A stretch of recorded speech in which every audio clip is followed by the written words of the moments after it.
गरजा रायगड सात संवाद या वृत्तवाहिनीत आपलं स्वागत आहे. तर चला पाहूया आजच्या घडामोडी. हेतू पुरस्सर त्रास देण्याचे काम नगराध्यक्षा करत आहेत. अन्यायाविरुद्ध उपोषणास बसणार असे प्रतिपादन पत्रकार परिषदेत संतोष शृंगारपुरे यांनी केले. माजी नगराध्यक्ष संतोष शृंगारपुरे यांनी पत्रकार परिषदेमध्ये नगराध्यक्षा हेतू पुरस्सर नगर विकास आघाडीच्या नगरसेवकांना त्रास देत आहेत असे सांगून नगर विकास आघाडीच्या वाट्याला आलेले नगरसेवक जाहीर करण्यासाठी पीठासन अधिकारी असणाऱ्या नगराध्यक्षा प्रीतम पाटील टाळाटाळ करत आहेत असे सांगून पुढे 16 जानेवारी ते 3 फेब्रुवारी पर्यंत झालेल्या घटनेचा वृत्तांत प्रसार माध्यमांसमोर मांडला. नगरपालिकेमध्ये 16 तारखेला नगराध्यक्ष मॅडमनी जी एक मीटिंग कॉल केली होती, त्यामध्ये उपनगराध्यक्ष व स्वीकृत नगरसेवक या दोन्ही विषयांसाठी त्यांची निवड होती. त्या संदर्भात त्यांनी मीटिंग कॉल केली होती. त्यामध्ये उपनगराध्यक्ष म्हणून निवृत्ती पाटलांची निवड झाली. स्वीकृत नगरसेवक मध्ये 3 नगरसेवक नगरपालिकेला आले. त्यांच्या गटाला 2 नगरसेवक आले. आमच्या नगर विकास आघाडीला आम्हाला 1 गट आला, 1 नगरसेवक आला. त्याप्रमाणे आमच्याकडनं स्वीकृत नगरसेवक उपेंद्र पुलेटकर उर्फ कुंभार याचं आम्ही नामनिर्देशन भरलेलं होतं. त्याप्रमाणे वैद्य झालेलं आहे. प्रांताने त्याप्रमाणे त्याचं वैद्य केलेलं होतं.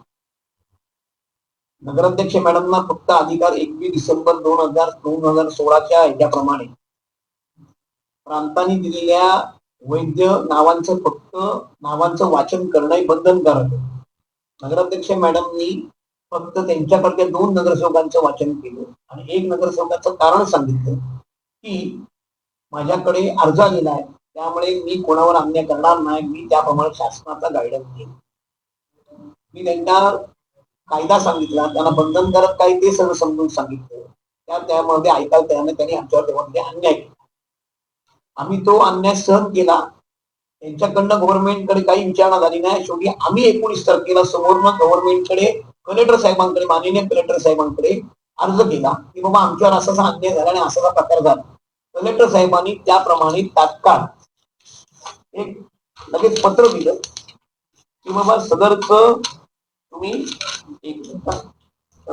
ही जी मीटिंग आहे ही मीटिंग घेऊन ही निवड करण्यात यावी असं सांगितलं.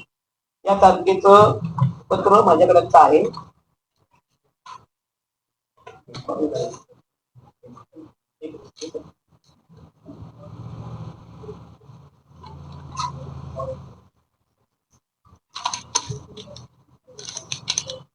हे पत्र आहे.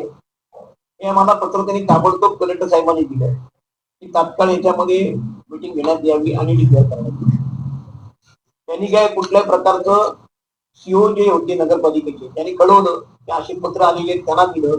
त्यांच्या नावाने होतं, माझ्या नावाने होतं, मला माहित नाही. म्हणजे मला जी काय माहिती मिळाली म्हणजे मला पत्र आलं. जे सीओनी काम करत आहे ते सीओनी काम एवढंच केलं की जाऊन त्यांच्या कानावर घातलं. त्यांनी सांगितलं की हो केलं की कलेक्टर साहेबांना भेटते. कलेक्टर साहेबांना त्या भेटायला गेल्या तर काय केल्या आम्हाला माहित नाही. कलेक्टर साहेबांकडनं आम्हाला नंतर एक पत्र आलं 20 तारखेला की सदरचं काम तुमचं जे काय रजिस्टर केलंय ते आम्हाला सगळी माहिती तुम्ही येऊन तुमचं म्हणणं देण्यावर एक तक्रार आली. आम्ही पेंटरनी काहीतरी तक्रार केली, मोने म्हणून त्यांनी काहीतरी सही त्याच्यावर केली होती. त्याच्यावरती आम्ही आमची बाजू मांडली. त्याच्यावर त्यांनी आम्हाला सगळ्या लोकांना ऍफिडेव्हिट सांगितलं. आम्ही ऍफिडेव्हिट दिले. नगरपालिकेमध्ये आम्हाला जे जे काय आमच्याकडे माहिती ती सगळी आम्ही पुरवली त्यांना. त्याच्यावरती कलेक्टर साहेबांनी ते अर्ज सगळे फेटाळले. त्याचे पत्र मला स्वतःला आलं, नगराध्यक्ष मॅडमना आलं, सीओ ना आलं आणि म्हणजे मोनेला पण दिलं. हे पत्र माझ्याकडे. आमच्यावर जो अन्याय झालेला आहे तो अन्याय जाणून बुजून करतायत. सीओ साहेबांकडे जी जबाबदारी होती की फक्त ऑफिशियली जे काही कलेक्टर साहेबांकडून आले ते त्यांना कळवणं, त्यामुळे सीओ साहेबांनी विकासीन अधिकारी ते ऐकून त्याला सांगितलं बाबा मॅडम हे लावा. असं जे माझ्याकडे माहिती त्यांनी सांगितली ती की बाबा आपल्याला ही मीटिंग लावणं गरजेचं आहे. त्यांनी कारण सांगितलं आम्ही इलेक्शन मध्ये आहोत. आमदार साहेबांना भेटले. आमदार साहेबांनी पण तेच सांगितलं की आम्ही इलेक्शन सोमवार नंतर बघू. ते झालं, ते दिवस गेले. आता परत शिवसाहेब त्यांना 2दा जाऊन बोलून आले नगराध्यक्ष मॅडम परत सांगायला लागल्या मी कलेक्टर साहेबांकडे जाते म्हणून. त्याच्यानंतर आमदार साहेबांनी सांगितलं मी त्यांच्या कामावर जातो. हे मुद्दामून टाळाटाळ चाललेली आहे आणि आम्हाला न मिळवण्यासाठी लांबच चाललेलं आहे. माझ्याकडे जी माहिती आहे त्या माहितीप्रमाणे नगरपालिकेची कुठलीही कमिटी याच्यामध्ये होऊ शकत नाही, कारण हा कोटा आहे.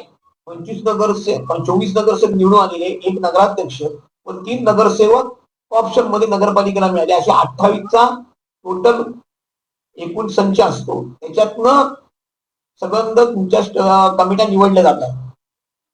माझ्या माहितीप्रमाणे कमिट्या कुठल्या निवड होऊ शकत नाहीये. आज नागरिकांना पण तुम्ही वेटीस धरताय, आम्हाला वेटीस धरलं ठीक आहे, पण नागरिकांना पण वेटीस धरताय. कुठल्या तऱ्हेचा ठराव कुठल्या कमिटीमध्ये होऊ शकत नाही, कुठली कामं होऊ शकत नाहीये. ही सगळी बाजू जी आहे ती त्यांनी ध्यानात त्या घेत नाहीये आणि त्या फक्त आम्हाला न मिळण्यासाठी आणि आमच्यावर अन्याय करण्यासाठी हा प्रकार केलाय. आम्ही काही दिवसाची वाट बघतोय, नाही तर आम्हाला एक दिवसाचं लाक्षणिक उपोषण करणं भाग पडेल आणि त्याप्रमाणे आम्ही ते केल्याशिवाय राहणार नाही आणि आमचा अन्याय आम्ही सहन करणार. यावेळी नगरपालिका माजी सभापती रवींद्र जाधव, माजी नगरसेवक मंगेश पेडामकर, नगरसेविका सुजाता डाकी व स्वीकृत नगरसेवक पदाचे उमेदवार उपेश कोलाडकर उपस्थित होते. तर अशाच अनेक ताज्या घडामोडी पाहण्यासाठी गरजा रायगड 7 संवाद या वृत्तवाहिनीला सबस्क्राईब करून बेल आयकॉन वरती क्लिक करा. धन्यवाद.